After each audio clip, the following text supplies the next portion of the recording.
Could this really be the end of the line for the Coyotes here in Arizona? Well, ever since their president and CEO, Javier Gutierrez, mentioned the word relocation the other day, it seems like this could really finally be happening.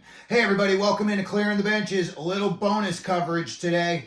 As somebody who's gone to 30 games over the past 2 seasons, I've seen this Coyotes arena situation up close and personal. I followed it pretty closely over the last year. And you know what? There were a couple of things, more than a couple of things, that I think both the Coyotes and their fans could have done better. And maybe we wouldn't be in the situation that we're in a year after they thought they had a done deal at the TED. So today I'm going to talk about those things. And if you're a Coyotes fan, you're probably not going to want to watch this one. It could get a little bit ugly. So the first thing is, they needed fans in the seats, and that was the furthest thing that happened. That arena was about 90 to 95% capacity, and on most nights, if it was against lesser teams, San Jose, Anaheim, maybe CBJ, even then, it was 50-50 Coyotes jerseys and opposing teams' jerseys. And then when it came to teams, that were good or traveled well, you're talking about the Bruins, Edmonton, Pittsburgh, the Rangers, all of these teams, Detroit. They filled the place up. 90 to 95% of the fans in that arena were wearing opposing teams' jerseys. I did a mullet video. It's about 8 minutes long. It's from the time that I walked in until the time that I got to my seats. It was against the Detroit Red Wings, and good luck finding 5 Arizona Coyotes jerseys in that crowd. You had a lot of snowbirds. This is a big-time destination area. Tempe's this rink is right on the border of Tempe and Scottsdale. So if you're a snowbirder and you live in Scottsdale, you're less than 15, 20 minutes away. It's a really great location, and I only can say that I wish it had worked out with the TED and it was going to be in that location again.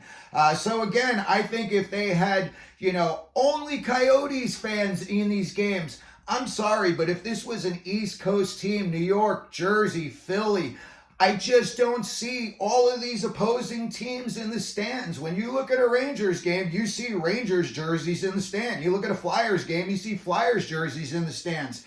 And as much as I loved watching the Coyotes, and I rooted hard for them this year, I'll tell you what, it was very disappointing when you walked into the rink and everybody around you was wearing the other team's jerseys. So their fans could have definitely stepped up. And again, you're talking about they had trouble at, say, 95% capacity this year at the Mullet for a 4,600 seat arena. That should have been, the fire marshal should have had to almost shut it down. Hey, we got to get some people out of here. We got too many fans in here. Nope. The opposite. So as far as their fans are concerned, they can hate me all they want, but I was somebody who paid good money to go to these games, and I wanted to see this happen. And then when you get there, it's like McDavid Fest, Bedard Fest, Patrick Kane Fest. You look, we saw over 1,500 McDavid jerseys there. I saw probably another 500 Draisaitl jerseys. You never see that with the Coyotes. You see a few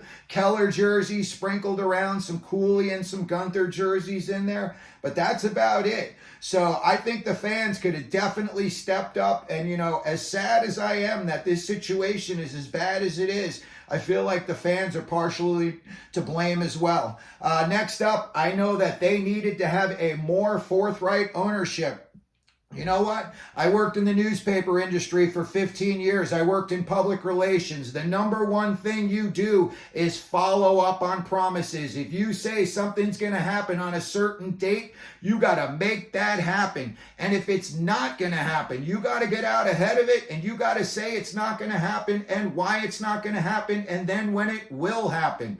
I'm talking about in early November, the Coyotes had a beat the team thing at, a bowling alley where you could play ping pong and air hockey against the Coyotes.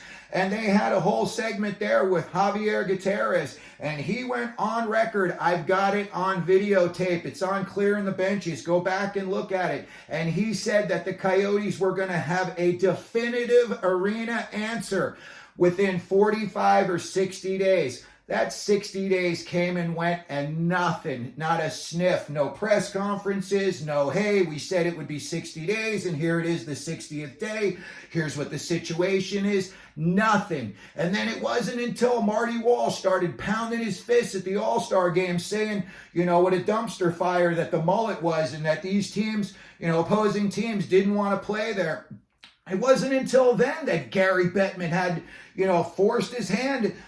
Marty Walsh forced his hand and made Bettman come out and made Bettman say something about the arena situation. And that was the worst possible interview I think I've ever seen, because somebody in that interview asked him if he really believed what Alex Muruelo was saying and he really thought that this was going to happen. And go back and look.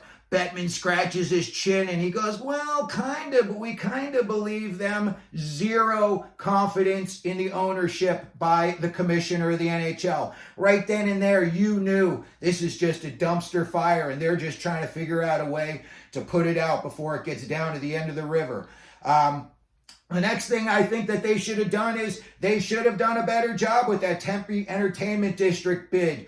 I'll tell you what, for a couple of weeks up until that Tempe bid happened, everybody thought it was a done deal. Everybody was acting like this is going to happen. It's just a matter of time. We're going to win this. And then they lost. And, people will argue. Some people will say it was a little closer than I think it was. I heard that it wasn't all that close, that, it was an astounding no, take this somewhere else.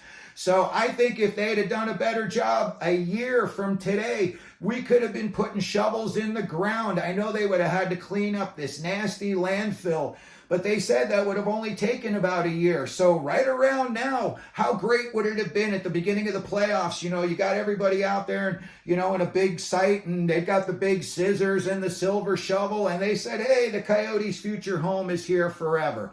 Nope, nothing. And then when you looked at the product on the ice, I'll tell you what, you've got a couple of young kids that are up and comers, but for the most part, especially this year, when I thought this would be a big year, that they would try to push the product on the ice in the hopes of winning over new fans or reinvigorating their old fans and getting everybody excited so that they would want to spend their money in the new arena on the Coyotes. And I'll tell you what, didn't happen. I was as shocked as anybody last year at the draft when there were tons of North Americans, guys from Europe available, that they could have drafted guys that their fan base could watch. You could either go watch them if they played in Canada or in the juniors, or, if they were in Sweden, at least you'd be able to watch YouTube videos on these guys. And instead, they drafted two guys, that some pundits said were highly touted, and the Coyotes might have stolen one from everybody. But they drafted two guys that everybody else had said could have gone 6 or 7 picks later. And then the other thing is, both of these kids are Russian, and there's already talk about they've got to stay in Russia for 3 years under some crazy Putin plan. And then there are other Coyote fans are saying, that's good. They'll be, superstars by the time they get here. But again, you're trying to grow your fan base here and you're trying to grow it now. What is the sense of drafting kids that you can't even watch video or get excited about? And then the other day, one of my friends said to me, hey, you wanted some stat lines on these two guys? And for the most part, they were very unimpressive. They were very average at best. So I'm hoping that these kids turn out to be, the next Gretzky and Orr. But I'll tell you what, I haven't seen anything on them. I looked up videos on YouTube, and anything that comes up on either of these two kids is about 8 months old, and that's right around when they got drafted. The Coyotes had a massive losing streak this year. I think there were times when they should have at least gone out and showed the fan base were interested in getting better, and they were just stagnant. Except for letting Stetcher and Dumba go, I really don't even know if they had any other guys, that looked like they were going to be, part of this team for the future. They've got 0 defensemen signed after this year. So there's a lot of moving parts. And again, the guys that are on this team this year, there could be, in my opinion, as many as 10 guys on this team this year that are playing somewhere else as early as next year. The other thing I saw was a big void, and I thought for sure this would be the easiest route for them. And I thought they would try to have like a local, grass movement here where it would be like, hey, everybody, let's get some TV commercials with some Arizona celebrities saying, come on, let's go out to the Coyotes games and support the team. Some radio stuff, something. Alice Cooper. I know the guy from Judas Priest, Rob Halford, lives out here. Have him at a game. Get some people excited. Maybe you reach out. You get some people from the heavy metal community who wouldn't be going to the games. I know that they had all these themed nights, but it seemed like all they were doing was jamming their ideas down to people that had already bought the tickets. It's like, what do I care about it? I'm already here. You want to grow the game, go out into the world, wherever these people that you're trying to get to come to the games, go to where they're hanging out and, market to them there. No, they tried to come and stick it down your throat at the game, which I thought was the dumbest thing ever. I was like, we already bought tickets. You don't need to convince us. We're already convinced. But no, it was just, theme night after theme night, and it just doesn't seem like it worked. Like, I don't see any people from any of those theme nights. They're there at that one theme night, and you never see them again.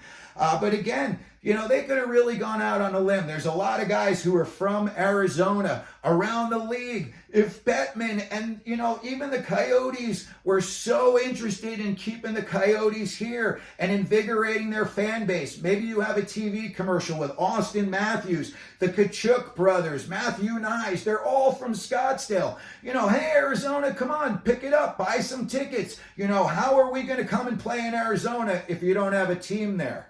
And then finally, at the bottom of the list, something, and I thought this was another giant void. And when I started seeing that nobody was stepping up and nobody was attaching their name to it, I really started to think that these guys are just, out floating at sea, and ships are going by and nobody's throwing them, a life jacket or a life preserver, nothing. And that's local or state political help.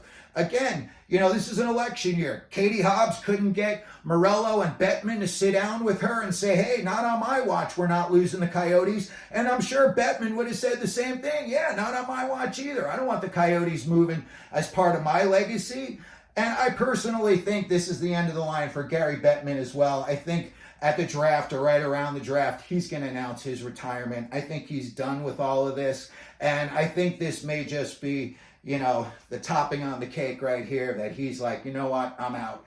I could care less what happens to the Coyotes. Let them sell the team. Let them go to Salt Lake City, Houston, Quebec, Atlanta, wherever they want. I'm riding off into the sunset. But again, there was no political help that I saw on anything. There was no TV commercials. There was no radio commercials. I didn't hear anything with any, hey, like I said, I'm Larry Fitzgerald of the Cardinals. I love going to hockey games. Have them at the hockey games. Show them on TV. Show them having a good time. Maybe other people will want to go. But it just didn't happen. So anyway, when Javier Gutierrez mentioned that the Coyotes could possibly be relocating, I thought, finally, this is it. I don't think there's any other stones left to turn over. And I really think that possibly even before this, auction bid happens, we could have some movement as far as the Coyotes are concerned. So let me know what you think. Put it down in the comment section. Maybe you're a Coyotes fan. You hate me. You think I'm an idiot. You've got a bunch of reasons why you think the Coyotes could stay. Put it down in the comment section. I would love to have a very civil back and forth with you about that. And other fans from other cities, if you live in a city that you'd love to see the Coyotes move to, tell me what your city brings and why they should get that team and other teams, other cities shouldn't. So anyway, that's going to be it for the video. Thanks. If you could hit the like and subscribe buttons, we would appreciate it. And as we always do here at Clearing the Benches, let them know you're out there.